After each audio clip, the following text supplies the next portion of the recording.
tennis club members. Item number 20, public sculpture for the lakefront reserve. Now this is a separate one again to the swimmers, the iron people. And who's speaking to this? Are you, Mr. Rich? Okay, so well, I've been working with particularly Robbie Graham, who's the artist, and Julie Sutton, who's behind this. I think probably in terms of funding avenue. On the attachment, you'll see the proposed sculpture, and the idea is to locate this sculpture down on Ferry Road. There's a big area underneath a gun that used to have some, I'm told, some sort of flying helicopter-y thing that used to, or a digger or something that used to be down there. No, it wasn't. No, it was the museum. That particular site that you've identified there was it was a boat museum site. Yeah, there used to be a boat there. I put it there. What was his name? Not one of the Randalls, wasn't it? No, he's in real estate. Yeah. Campbell. He put Campbell. That's right, Campbell. Yeah. Originally, the artist identified the site at the top. Identified a site on Control Gates Hill by the new deck out there. We had lots of wringing of hands around that site, particularly because there's a few issues with that site. Number one, it's owned by Transit, but there are some relationship issues that would create some tension up there. So I talked to the artist and Julie. I identified that site particularly because, I mean, it's pretty ugly down there anyway. It's a great site, and we can't grow anything physically, so it's a great site for sculpture, but it also has got that really good connection with this, which talks about the Tongariro crossing and the mountains. It's got a really good view across. I think it's a really good site for it. So I guess scale-wise, I think it's about 4 meters high. At the top point on the poles, and it's made out of local stone. And the idea is that people can walk through it, and it becomes more than just something you can look at, but it's actually something you can walk through and become part of. The carvings on the side, Delaney Brown, who did the whakaaro, is involved in doing some of that carving there. I've talked to the hapu on this side of the Tauhara Trust. I've talked to the Tauhara Trust about this, and they're really enthusiastic about it. And I guess there's not a lot else to say really, apart from I think it's a great piece. It's very different perhaps from what the Sculpture Trust is doing. It's more natural, I suppose. They will be properly carved. They're just drawn on it with pen. I tell you something quite interesting, just interrupting you, John. If you go to page 20 bar 3, you have a look where it's proposed. That's also the area that is being referred to for the accredited motorhome parking. And I personally think that area should be done with blue marking and motorhomes parked on the ground and things like that. But that there's also a model of what it may look like later. But Councillor Downard? Yeah, my only concern was the area that it's in, because it's not a high volume walked area for visitors. Whether that changes in the commercial structure plan with what how far down the track is it going to be lost, and then again with if we do make it a motorhome place, then it joins in with that for visitors going and then pulling them down there. I'm just the site that we've kind of picked out, is it a high traffic area to pull people in? It is a significant thing, and will it be lost just there? I don't know. Well, just in defence of that, Councillor Downard, probably 6,000 people go down there to watch Iron Man. Every weekend there's something on in the yacht club or the bowling club. They come from out of town to play bowls, or to go to yacht club for yachting, or just to have lots of weddings and things like that. And I think that will meld nicely into our accredited motorhome parking area. And another thing that struck me, and I mentioned this to see, maybe we can do something about it one day, but if you go down here where the pictures just cut it off, Transit New Zealand were very clever when they designed this, because the natural flow of traffic going north to south just gets fed into Tongariro Street. If you took this bolster out of this road here, the traffic would naturally go on to one of the most beautiful places in this town, and that's the boat harbour. It's just the way that roading is at the moment. It tends to push people onto Tongariro Street rather than ahead. I think it's a good location, because I think there are actually a lot of visitors down and around that area. And this is actually another good picture to look at, because there's your Superloo there, eh? It's a very easy walk. I quite like the location myself. Councillor Craig? I was just saying, looking at this here, haven't you underestimated the amount of spaces in that area there, John? Look at how many parking spaces are you allowing? Hang on, they're cars, they're not motorhomes. Yeah, I was going to say, I'll just a bit bigger. Question. Are we going to allow sort of 2 for 1 or something? 1 for 2? I've allowed one, in terms of the camper van you're talking about, I've allowed this area here, that first sort of island. Oh, I see. Not allowed the whole lot. No. Oh, okay, sorry. Not at this stage, and the reason why that wasn't done is because we don't want to restrict the yacht club or the bowling club to when they have Rotary meetings and all sorts of things and take up the parking. So let's just start there. This other area we were referring to that the DIA's delegates use is down in here. Just corner, yeah. On the beach, down on the beach there. So thanks for that, Councillor Williams? So John, do those trees in the rectangle there, do those trees get removed? I think we should be able to get them in there. There's enough room in there. They're down the bank anyway, aren't they? There's enough room to get that sculpture in there. It doesn't. They overhang quite. You're right. And so does the path actually walk, the pedestrian footpath, does that actually walk through the sculpture? No, it goes around at the moment. But what the intention was to actually create a bit of a path, so you do sort of have that natural flow through, and also lighting. It needs to be lit at night.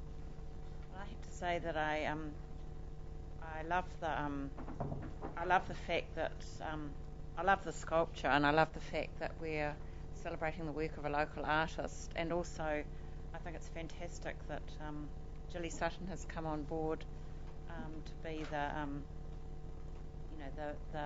benefactor, because she's probably, out of all our local citizens, probably one of our most knowledgeable and generous benefactors when it comes to the arts community in Taupo, so I think it's to be applauded. Sorry, Councillor Minchell. Just to jog my memory, is that one of the sites that was identified by the Sculpture Trust? Yes. Yeah. So don't forget that if you read the resolution here, it's not just, it's drilling down on one of the sites already previously approved. So you're drilling down on that site. But number 2 is that 50% funding be made available from the 2010-11 year public art budget. Now, is there money left in that budget? Currently there's we're in that budget year now. Currently there's 68,000. We're in that budget year, and you'll remember there's a first come first serve basis. So if this was approved and they came up with their funding, that would nullify the Iron Swimmers. It would be the first part. No, it would be the first part of this year's budget. So the 15 is estimated to be $15,000 council's contribution. So that would take the pot down to 50 something thousand. The Iron Swimmers, if they came in this year, they'd have the ability to have that match funding up to the 50,000. But then, of course, at the start of the next year, there's another 100,000, so the pot comes up again. I think I need to alert councillors to the fact that there is some disappointment on behalf of Gilly Sutton that she did, that the sculpture the concept was designed for an elevated site, and I think Rob suggested the the Control Gate Bridge site, and she still has some disappointments with the fact that it's not on an elevated site looking straight down the lake to the crossing, because it's meant to be diametrically opposed. That was the whole concept, and this site here is right down on lakefront, and she feels that it may get lost amongst the trees. And the artist has spoken to me, and he's satisfied with the site. He doesn't have an issue with it, but he prefers he would prefer it if there was an elevated site. So I just thought I should put that on the table for your consideration. And I probably support you there, but in the defence of that, I think the staff have worked pretty hard to try and get it up at the top of Control Gates Hill, but I realise that it wasn't approved by iwi, it wasn't approved by Transit New Zealand. They're not too much of a problem because we're getting it back off them. And we've had a lot of feedback from the neighbours in that area when we put the viewing platform up there. And remember, it had the nice square thing, and I thought that was really clever because you stood underneath and you took a photo and it was like a picture frame. But people called it the hangman's noose. The neighbours all complained, and in the end they threw a rope over it with a noose in it, so we went and chainsawed it down. So No, I realise that, but I think just that's need a great to put it on the positive table. myself too, but other people don't agree with us. But this site here doesn't have the reverse sensitivities that we were striking up there, so mightn't be the perfect locale, but are you happy to move forward with it? Well, it's I think Jilly's spoken to Rob, so he will know Okay. that. I can offer some advice on that. The original piece as it was proposed was probably a quarter of the size of what the piece is currently proposed at. And the reason that it was upscaled in size was because I made the recommendation that when we do install public art, that size, this is one of those instances where size is really important. And if you think it's big enough, it actually has to be twice as big. But we did, at that time when we upsized the size of the piece, suggest that the top of Control Gates Hill would be an ideal position, but we would need to reconfirm that with iwi. We've reconfirmed that with iwi. We've reconfirmed with iwi that to have a sculpture that relates to Tongariro crossing on the other side of the Waikato River is not actually culturally acceptable, and therefore we had to look back towards some of the original sites that were proposed, which were either Riverside Park or down somewhere on the lakefront.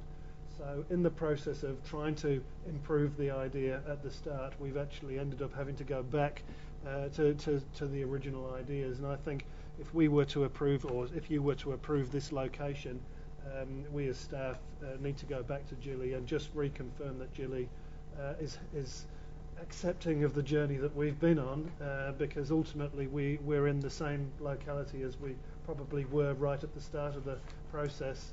Our eyes got wider, but now we've had to sort of blink and think again, because it's actually delivery of something rather than talking about something that I believe from a staff perspective we need to actually get on and do something. Okay. So, Councillor Minchin? I just think too, like in defence, the lookout site is priceless. You could not put anything in that site. It would just, that's the view we all drive to Taupo for. I think as much as it might make a statement there, at the same time, that view is worldwide and it's priceless, and I don't think you want to put any obstruction up there. The amount of people using that viewing platform up there. Exactly, that's as good as it wants to get, and the noose, whatever you want to call it, that did distract from the whole thing. It's better that it's not there. It looks better, like it's clean. Oh, we learn by mistakes, but hey, it was only a couple of bits of wood off with the chainsaw, so, but the viewing platform itself is great. Just a question, considering this is artwork that's about Tongariro crossing in the mountains, were any other locations considered for it, other than those two discussed? No. Any ones you can consider the ones that we've approved a couple of months ago? I was just curious if any others have been discussed. Ultimately, it's at the discretion of the part funder and the artist as to where they would prefer the artwork to be, and then we take up on the locations that we've already discussed with council in terms of, is there a match there? Can I also make a comment? Watch this space with Turangi, because we're doing some work down there at the moment to come up with some proposals down there. Good, so there's been some follow-up on the previous discussion about the previous sculpture. Okay. I'm just looking at the plan, and there's quite a lot of room down there, and I think with some probably good landscaping, you could probably, improve the flatness of that area and get more elevation for the actual sculpture, because there's quite a lot of space just down there, and even if you do something, you can come out of that oblong to create something a little bit better, which might be more acceptable. Yeah. Councillor Williams? Just one point, I think that may appease Jilly. I think she'd like that idea. Yeah. And I guess the only other question is, if she's still unhappy, can you offer her any of the other of the three sites along the lakefront? Yeah.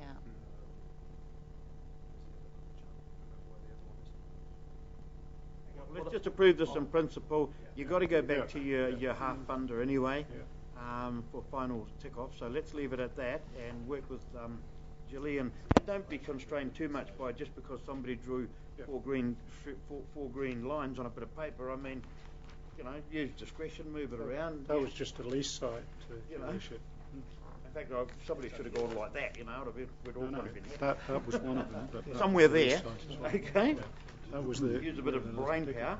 So there's a suggested resolution here that we grant permission for the public art installation on the site identified in the officer's report, and that 50% funding be made available in the 10-11 year public art budget, which we have in our annual plan.